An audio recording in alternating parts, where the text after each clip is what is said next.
আপনি নিষিদ্ধ একটি সংগঠনকে যার খুনের রক্তের দাগ এখন আছে, আপনি তো তাকেও নিয়ে আসতে চেয়েছিলেন। হ্যাঁ, চাইছিলাম তো। জনগণ যখন কথা বলেছে আপনি কিন্তু সেখান থেকে পিছপা হয়েছে না, পিছপা হয়েছে। আপনারা মামলা করার হুমকি দিবেন, মামলা করার হুমকি দিবেন। আমি অ্যাটর্নি জেনারেলের সাথে কথা কইছি, তারা কইছে যে হ্যাঁ এটা মামলা করা যাইতে পারে। হ্যাঁ দিবেন তো। আমি একজনের সাথে কথা কইতেছি, জনাব নাসিরউদ্দিন পাটোয়ারি, আমি একজনের সাথে কথা কইতে চাইছি। আপনারা আমার সাথে কথা না বইলা আপনারা স্ট্যাটাস দিয়ে দিবেন যে আমি প্রতারণা করছি। আপনি জানেন প্রতারণা শব্দের মানে জানেন? জি জি, এটা আমি কিন্তু এটার স্ট্যাটাসের দায়ভার নিচ্ছি না, কারণ যে স্ট্যাটাস দিয়েছে সেটাতে সে জায়গাটা বলুক। কিন্তু আমরা স্পষ্টত যেটা দেখি, ক্যাম্পাসে আমরা যাদের হাতে মাইর খেয়েছি, যারা আমাদের প্রতিনিয়ত পিঠাইছে, যারা প্রতিনিয়ত যাদের হাতে হলো খুনের, আমি ওরে নিয়ে আইসা কোলে বসে আদর করতাম, এরকম আপনার ধারণা? না না না না না না, আপনি কোলে নিয়ে আইসা আদর করা না, অথবা ও আইসা কথা বললে সব লোক আপনাদের বিরুদ্ধে চলে যেত। তাহলে আপনার সাথে তো তাদের সাথে যোগাযোগ আছে। আমার সাথে যোগাযোগ নাই, যোগাযোগ থাকতে হয় না। 50টা জায়গায় আপনাদের সাথে যোগাযোগ আছে, এবং সেই জায়গাতে বাংলাদেশের ইন্টেলিজেন্সকে একটু হেল্প করবেন কিভাবে তাদেরকে ফিরিয়ে এনে এই শিখছেন, দাবিতে হলো বিচার। এই শিখছেন আপনারা জার্নালিজম। আমি তো ফেসি সিস্টেম দেখি যে আপনারা কাউরে কোনো কিছু কইতে দেন না। এই সরকারের আমলে কারো ইন্টারভিউ নিতে গেলে 3 জন 3 জায়গায় দেয়া লেখে এ প্রতারণা করছে, এইটা করছে। আপনারা তো কারো কথাই শুনতে চান না। আমি মতিউর রহমান চৌধুরীকে আবার উদ্ধৃত করতে চাই, মতিউর রহমান চৌধুরীকে আবার উদ্ধৃত করতে চাই। তিনি বলতেছেন এই বাংলাদেশের এই সরকারের এগেইনস্টে কোনো রিপোর্ট কোথাও ছাপা হয় না। তো ওনারা কি সব ফেরেশতা? না, মতিউর রহমান কিন্তু একটা বিতর্কের সৃষ্টি করেছিলেন, কিন্তু আমরা বরাবরই হলো যে কোনো সংবাদ, না মতিউর রহমানের বিতর্ক বাদ দেন, মতিউর রহমানের এই কথা নিয়ে কথা কয়। আমরা বরাবরই যে কোনো সংবাদ মাধ্যমের স্বাধীনতা, আমরা সংবাদ মাধ্যমের স্বাধীনতার জন্য আপনি সর্বপ্রথম হলো আমাদেরকে পাবেন। যদি বুলেটটা পড়ে সেটা আমাদের মধ্যেই পাবেন, কারণ আমরা সংবাদপত্রের স্বাধীনতায় বিশ্বাস করি। এবং এই সরকারের সময় সর্বোচ্চ লেভেলের হলো বাংলাদেশের সংবাদপত্র এবং মিডিয়া যারা আছে সর্বোচ্চ স্বাধীনতা ভোগ করছে। আপনি মিডিয়া পাড়ায় খোঁজ নেন, বিভিন্ন জায়গায় খোঁজ নেই বলতেছি। আমি আপনার একটা তথ্য দিই, জনাব নাসিরউদ্দিন পাটোয়ারি, আপনাদের সমন্বয়কদের একজন জনাব হাসনাত, তিনি একটা টেলিভিশনের মালিকের ভবনে গিয়ে একটা লিস্ট ধরায় আসছেন যে এই 10 জনকে বাদ দিতে হবে, নাইলে সময় টিভি থাকবে না। ওইটাকে ইয়া করা হবে। খালিদ ভাই আপনার তো তাহলে মিডিয়া পাড়ায় অনেক বন্ধু বান্ধব রয়েছে, মিডিয়াগুলো কারা দখল, হ্যাঁ মিডিয়াগুলো কারা দখল করেছে, সেই মিডিয়াগুলোর ভূমিকা কি ছিল? এখন দখল করছে বিএনপি লোকেরা। এখন বিএনপি লোকেরা আর সমন্বয়ক, বিএনপি লোকেরা দখল করছে, সমন্বয়করা দখল করে নাই। কিন্তু আজকে বাংলাদেশে যে 3টি মাস হয়েছে, এই পর্যন্ত মিডিয়াগুলো কেন রিপোর্ট প্রকাশ করে নাই? সেই সময়ে গণ অভ্যুত্থানের এই পর্যন্ত কোনো মিডিয়ার মাধ্যমে কোন একটা রিকশাওয়ালা যার ছেলেটা আহত হয়েছে, গুলিতে শহীদ হয়েছে, কোন একটা রিপোর্ট আপনি পড়েন নাই? সেই মিডিয়াগুলো আপনি পত্রিকা পড়েন না? হাজার রিপোর্ট, হাজার রিপোর্ট। নট অ্যাবাউট দাদা, আপনি পত্রিকা, আমরা বাংলাদেশের সবগুলা পত্রিকা পেয়ে থাকি, এবং আপনি দেখেন নাই কোন পত্রিকাতে জুলাই আগস্টে কারা নিহত হয়েছে সেগুলো নিয়ে রিপোর্ট করে নাই? প্রত্যেকটা পত্রিকা আমরা টু দা পয়েন্টে পড়ে থাকি। এবং জুলাই আগস্টে জুলাই আগস্টে হত্যাকাণ্ড নিয়ে রিপোর্ট করে নাই পত্রিকা? খালিদ ভাই, আপনি বাংলাদেশের মিডিয়া পাড়ায় এখন যা চলছে, আপনি এখনো দেখবেন বাংলাদেশের মিডিয়া পাড়ায় এখনো এই গণ অভ্যুত্থানের পরেও কিন্তু আওয়ামী লীগের সংবাদ প্রচার হয়েছিল, এখনো কিন্তু বিভিন্ন জায়গায় আওয়ামী লীগের হলো গোপন বার্তা প্রচারিত হচ্ছে। ওই বিষয়গুলো আপনাদের কোনো অবজারভেশন? না, অবশ্যই অবজারভেশন আছে। আপনি কি মনে করেন যে শেখ হাসিনা গণভবনে থাইকা এসএসএফ লইয়া এতগুলি ইন্দুর এতগুলি বান্দর লইয়া ক্ষমতায় টিকতে পারে না, হেলিকপ্টারে চলে গেছে? আপনার কাছে কি মনে হয় গোপন বার্তা 2টা দিলে পত্রিকায় প্রকাশিত হইলে আপনাকে ইয়া চলে যাবে, শেখ হাসিনা আবার আইসা পড়বে ক্ষমতায়? এই আপনাদের ধারণা? না না না না, সংবাদ মাধ্যমে শেখ হাসিনা বক্তব্য প্রকাশের অসুবিধা? শেখ হাসিনা আসার বিষয় না, আসার বিষয়টা যখন আপনি নিষিদ্ধ একটি সংগঠনকে যার খুনের রক্তের দাগ এখন আছে, আপনি তো তাকেও নিয়ে আসতে চেয়েছিলেন। হ্যাঁ, চাইছিলাম তো। জনগণ যখন কথা বলেছে আপনি কিন্তু সেখান থেকে পিছপা হয়েছে। না, পিছপা হয়েছে। আপনারা মামলা করার হুমকি দিবেন, আমি অ্যাটর্নি জেনারেলের সাথে কথা কইছি, তারা কইছে যে হ্যাঁ এটা মামলা করা যাইতে পারে। হ্যাঁ দিবেন তো। আমি একজনের সাথে কথা কইতে চাইছি, জনাব নাসিরউদ্দিন পাটোয়ারি, আমি একজনের সাথে কথা কইতে চাইছি। আপনারা আমার সাথে কথা না বইলা আপনারা স্ট্যাটাস দিয়ে দিবেন যে আমি প্রতারণা করছি। আপনি জানেন প্রতারণা শব্দের মানে জানেন? জি জি, এটা আমি কিন্তু এটার স্ট্যাটাসের দায়ভার নিচ্ছি না, কারণ যে স্ট্যাটাস দিয়েছে সেটাতে সে জায়গাটা বলুক। কিন্তু আমরা স্পষ্টত যেটা দেখি, ক্যাম্পাসে আমরা যাদের হাতে মাইর খেয়েছি, যারা আমাদের প্রতিনিয়ত পিঠাইছে, যারা প্রতিনিয়ত যাদের হাতে হলো খুনের, আমি ওরে নিয়ে আইসা কোলে বসে আদর করতাম, এরকম আপনার ধারণা? না না না না না না, আপনি কোলে নিয়ে আইসা আদর করা না, অথবা ও আইসা কথা বললে সব লোক আপনাদের বিরুদ্ধে চলে যেত। তাহলে আপনার সাথে তো তাদের সাথে যোগাযোগ আছে। আমার সাথে যোগাযোগ নাই, যোগাযোগ থাকতে হয় না। 50টা জায়গায় আপনাদের সাথে যোগাযোগ সুযোগ আছে এবং সেই জায়গাতে বাংলাদেশের ইন্টেলিজেন্স একটু হেল্প করবেন কিভাবে তাদেরকে ফিরিয়ে এনে এই শিখছেন দাবিতে হলো বিচার এই শিখছেন আপনারা জার্নালিজম যে আমরা আমাদের সাথে আওয়ামী লীগের লোক যোগাযোগ করলে আমরা ইন্টেলিজেন্সে তাদের নাম্বার দিয়ে দিব, এই হচ্ছে আপনাদের জার্নালিজম সম্পর্কে ধারণা। এটা হলো আমাদের জার্নালিজম ধারণা না, এটা হলো যে জায়গা থেকে খুনের বার্তা গেলে তারা আসুক বিভিন্ন জায়গায়, তারা মাঠে দাঁড়াক। শোনেন এই যে এই সাদ্দাম, আমি আজকে টেলিভিশনে বলি, এই সাদ্দাম দিয়ে আমি হচ্ছে ওয়ার্স্ট সাফারার। ওকে আমি একটা প্রশ্ন করার পরে ও হচ্ছে 60,000 ফেসবুক ভুয়া পেজ খুলে আমার বিরুদ্ধে লিখছে।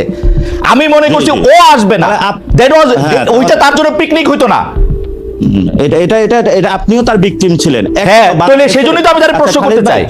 আপনারা কি দেখেছেন যে এই টিমের একটি স্ট্যাটাসে এবং তাদের একটা লাইভ টক শোতে সবাইকে হত্যার হুমকি দিয়েছে, এটা কি আপনি দেখেছিলেন?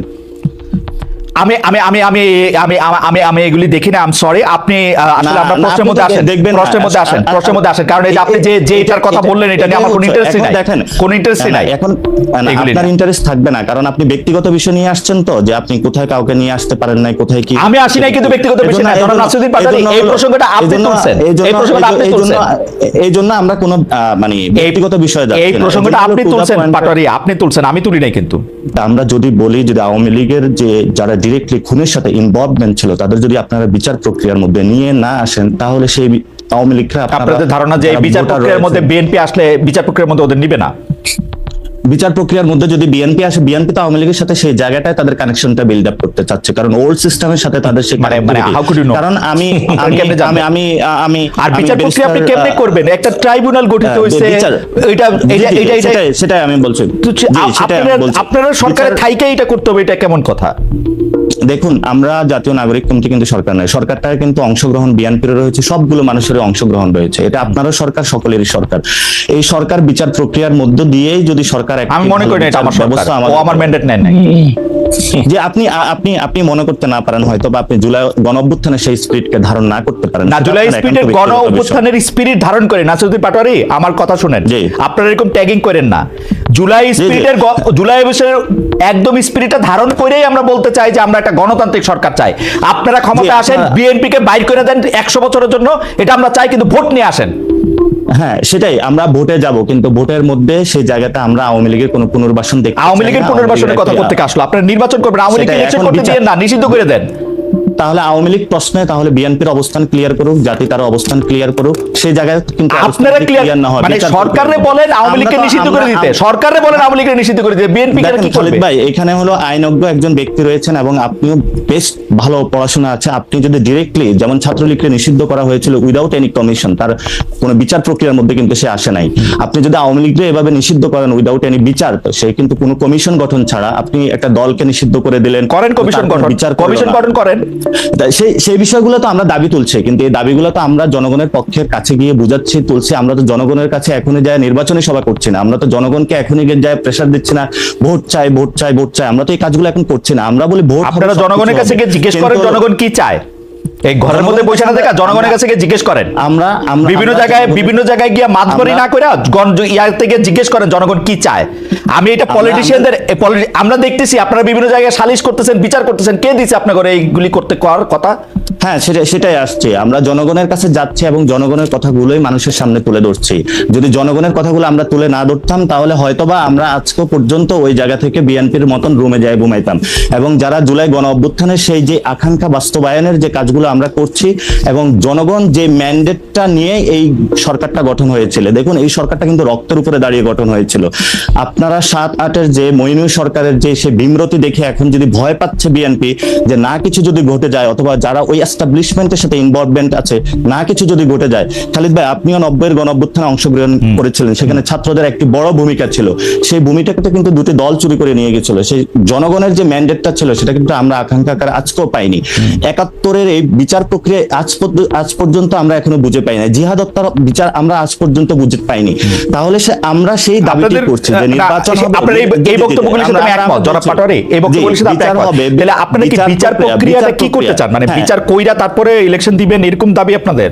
না না না না, সেটা আমরা বলছি বিচার প্রক্রিয়ার একটি ভিজিবল আমরা রূপ চাই। যারা শেখ হাসিনা আছে এবং তার গভর্নমেন্টে ডিরেক্টলি যারা খুনের সাথে ইনভলভমেন্ট ছিল, আমরা বিচার প্রক্রিয়ার একটি ভিজিবল কোনো কিছু দেখতে চাই। তারপরে হলো নির্বাচনের আলাপগুলো ঢুকুক। নির্বাচন এবং সংস্কার বা বিচার এটা কোনোটা তো বিরোধী নয়। যারা বিরোধী বানানোর চেষ্টা করছে, আমরা মনে করতেছি তারা অন্যদিকে দেশকে ধাবিত করার চেষ্টা চালাচ্ছে। আপনারা পাটোয়ারি, আপনার কথা শুনেন, আপনি বলতেছেন যে বিচার প্রক্রিয়া যদি আমরা না করি তাহলে এরপরে যারা ক্ষমতা আসবে তারা বিচারটা না হইতে পারে, সেই জন্য আমরা বিচার করে যেতে চাই। আপনারা তো সরাসরি বলতেছেন যে বিএনপি আসলে আওয়ামী লীগের এই লোকজনের, এই দুঃশাসনের, ফেসিস্টদের, হাসিনার এদের বিচার করবে না। আপনি কি এরকম মনে করতেছেন? না, বিচার প্রক্রিয়া যদি কোনো দল করে সেখানে ওই দলগুলো সাহসী বা ওই জায়গাটা উদ্যোগ নেবে না বলে মনে করি। কারণ আমরা গত 53 বছরে দেখেছি যে কোনো দলই যখন কোনো অপরাধ করেছে, অন্য দলই যে ভোটের মাধ্যমে ক্ষমতা এসেছে, পরবর্তীতে ওই বিচার প্রক্রিয়ার কোনো একটা নজির আমরা বাংলাদেশে দেখি নাই। এবং বিচার বিভাগের যে সংস্কার কমিশন হয়েছে, কাজল ভাই তো একটা কোর্টে, সুপ্রিম কোর্টে রয়েছেন এবং সেখানে দেখতে পাচ্ছেন আজ পর্যন্ত সুপ্রিম কোর্টটাকে আপনারা আওয়ামী লীগ মুক্ত করতে পেরেছেন? বড় বড় কথা বললে আসলে মানুষের সামনে না না না না না না না, নাসিরুদ্দিন পাটোয়ারি, আপনি কি আপনাকে শুনতে পাচ্ছেন? আপনারা কি মানে কোর্ট আওয়ামী মুক্ত করতে হবে, এইটা কিরকম কথাবার্তা? আওয়ামী লীগ মুক্ত করার তো দরকার নাই। আওয়ামী লীগের মধ্যে থেকে যারা অন্যায় করছে, অপরাধ করছে, তাদেরকে শাস্তি দিতে পারবে কিনা সেটা হচ্ছে কথা। আপনারা আজকে জুলাই আগস্টে যে জায়গায় দাঁড়ায় আছেন, আপনি ব্যারিস্টার কাজলকে জিজ্ঞেস করেন গত 15 বছরে বিএনপি, জামায়াতের, বিরোধী দলের কত লোকের রক্তের উপর দাঁড়ায় আপনারা রক্তে দাঁড়াইছেন। গত 15 বছরে যারা গুম হয়েছিল, খুন হয়েছিল, একবারও কি তাদের পক্ষে দাঁড়িয়ে কখনো বিচার দাবি করা হয়েছিল? গুম কমিশনের রিপোর্টটা সামনে আসবে, যারা গুম এবং খুনের সাথে ইনভলভমেন্ট ছিল তাদেরও তো বিচারটা দাবি করা হয় না। যে বিএনপির কর্মীটা বিভিন্ন জায়গায় নিজের বুকটা পেতে দিয়েছিল, সে তো আজকে বিচার পাচ্ছে না। যে বিএনপির এখনো পর্যন্ত হলো ভাই অথবা বোন যাদেরকে এখনো পাওয়া যায় না, যাদের রক্তের উপরে দাঁড়িয়ে আজকে বিএনপি কথা বলছে, তার জন্য তো বিচার চাচ্ছে না বিএনপি। এবং আমরা পাটোয়ারি, আপনাকে ধন্যবাদ। আমি এই জায়গার মধ্যে এক লাইন শুনতে চাই কাজল ভাই। বিএনপি আসলে বিচার চায় না, বিএনপি রক্তের উপর দ্বারা খালি ক্ষমতায় যেতে চায়। বিএনপি শুধু ক্ষমতার রাজনীতি করে এবং বিএনপির ক্ষমতা রাজনীতিতে বিএনপি সবাইরে ইনভলভ করতে চায়।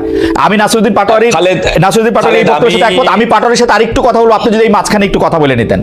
খালেদ, আমি শুধুমাত্র নাসিরুদ্দিন পাটোয়ারি আমার বয়সে অনেক তরুণ, মানে সে কারণে তার সমস্ত কথার আমি সঙ্গত কারণেই আমি জবাব দিব না। উনি আমার একটা পরামর্শ নেবেন না।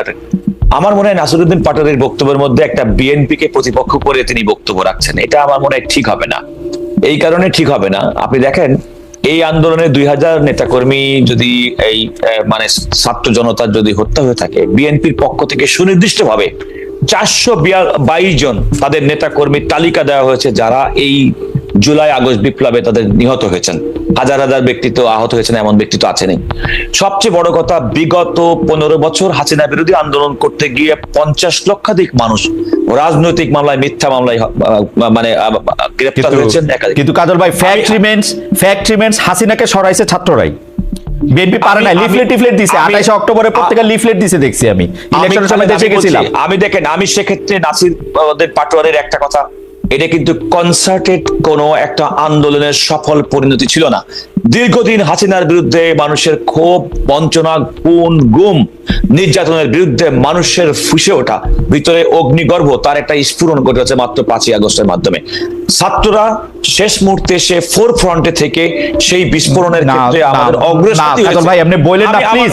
আমি বলি জুলাই আগস্টের 5 তারিখ থেকে বা 1 জুলাই থেকে আমি এটা ফলো করতেছি। ওরা যদি মইরা গিয়ে দাঁড়ায় না থাকতো তাহলে আজকে আপনারা ক্ষমতায় যাওয়ার এই স্বপ্ন দেখতেন না। খালেদ প্লিজ, আমি এই স্পিডটার সঙ্গে বিন্দু মাত্র, আপনি আমাকে প্লিজ মিসকোট করেন। আমি বলছি যে জনগণের মধ্যে স্বতঃস্ফূর্ততা তৈরি করার জন্য দীর্ঘদিনের লাঞ্ছনা, বঞ্চনা, দুঃশাসনের যে সমস্ত রাজনৈতিক কর্মসূচি বিএনপি এবং সরকার বিরোধী, হাসিনা বিরোধী, আওয়ামী লীগ বিরোধী, তাদের কি কোনো কন্ট্রিবিউশন নাই? কন্ট্রিবিউশন আছে, কিন্তু বড় কন্ট্রিবিউশন লিডারশিপ ছাত্র। আমার মনে হয় আপনি আমাকে প্লিজ আমি লিডারশিপ, আমি বলছি ছাত্র জনতা অগ্রগামী থেকে সেই দীর্ঘদিনের নেতৃত্ব দিয়েছে, অগ্রগামী না নেতৃত্ব। সেটা আমি অস্বীকার করছি না। আপনি শব্দ ঠিক করেন, নেতৃত্ব দিয়ে। না, আমি নেতৃত্ব দিয়েছি আমি বলছি, কিন্তু আমি বলছি যে সেটি কিন্তু একটা সমস্ত মানুষের ক্ষোভ, বঞ্চনার বহিঃপ্রকাশ, যে যেভাবে পারছে সেভাবে ঘটিয়েছে। ছাত্ররা তাদের জীবন দিয়ে, আমি তাদের যদি গভীর শ্রদ্ধা করি। আরেকটি কথা বলি শোনেন, আপনি এই 5 তারিখের আগে মার্চ ফর জাস্টিস একটা কর্মসূচি ছিল এই সুপ্রিম কোর্টের মধ্যে, আপনি খেয়াল করে দেখবেন খুব কোটি কয়েক ছাত্র বিশ্ববিদ্যালয় বন্ধ ছিল, তারা কিন্তু সুপ্রিম কোর্টের মধ্যে আসার সুযোগ দিচ্ছে।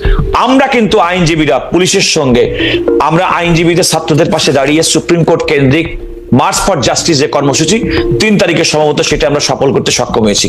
সুতরাং শ্রেণী পেশার মানুষ, আমাদের কি কোনো নির্দলীয় ক্যারেক্টার ছিল না, আমাদের একটা দলীয় ক্যারেক্টার ছিল, কিন্তু আমাদের অভিন্ন লক্ষ্য ছিল।